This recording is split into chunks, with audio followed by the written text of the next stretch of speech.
Autre conséquence de la pandémie, sans doute l'une des plus dramatiques de la crise sanitaire, le suicide, je dis bien le suicide des 15-17 ans. Oui, qu'il s'agisse de pensées suicidaires ou, comme vous le dites, de passage à l'acte, Santé publique France alerte sur la santé mentale des adolescents fragilisés par les confinements et leurs conditions de vie bouleversées. En 3 mois, cela représente 6400 passages supplémentaires aux urgences. Nous sommes à Nantes ce matin avec ce reportage signé Sandrine Prioul.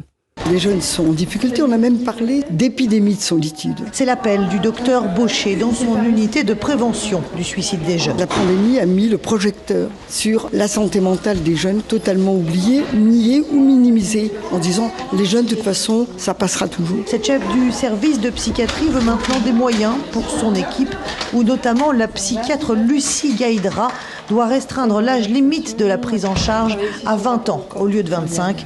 Faute de place. Ce serait nécessaire qu'on ait plus de place. C'est ça qui est vraiment compliqué, c'est qu'on voit qu'il y a beaucoup de demandes et que nous, on a beau faire tout ce qu'on peut, on peut pas forcément répondre toujours dans ce moment de la crise. Or, c'est dans ce moment de la crise-là qu'on travaille le mieux parce qu'il y a des choses qui s'ouvrent. Ces praticiens ou encore le psychologue Guillaume Pinault s'alertent qu'en France, seul 1/4 des jeunes en détresse soient pris en charge. C'est d'entendre que ça va pas bien et qu'il y a des choses qui sont possibles. Il faut rappeler avant tout que dans la crise suicidaire, l'une des grandes difficultés, c'est le sentiment de solitude. Donc la mise en place des soins qu'on est en train d'organiser, c'est aussi de briser ce sentiment de solitude et ce sentiment aussi d'invisibilité. Ici, un jeune de 15 à 20 ans est hospitalisé chaque jour. Nantes, Sandrine Prioul, Europe 1.